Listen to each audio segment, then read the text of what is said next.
দেখতে দেখতে ঠান্ডাটা চলে এসছে। তো এখন সকাল সকাল যেহেতু ঠান্ডা পড়ে, আবার একটু বেলা বাড়তেই আবার ঠান্ডাটা যেহেতু থাকে না, তো গোপাল সোনাকে কী ড্রেস পরাবো বুঝেই উঠতে পারছি না।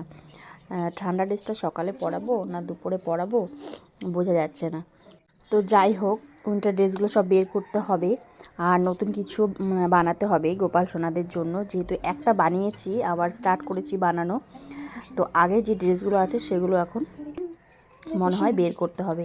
তো যাই হোক, দেখো এই যে ড্রেসটা আমি পরালাম, এই ড্রেসটা যে আমার এত ভালো লাগে, জানি না কেন আমার গোপালকে এই ড্রেসটা পরালে এত সুন্দর লাগে। মনে হয় এই ড্রেসটা যেহেতু আমি নিজের হাতে বানিয়েছি, মনে হয় তার জন্যই নাকি আমার গোপালকে পরালে এত সুন্দর লাগে, মানে আমি চোখ ফেরাতে পারি না।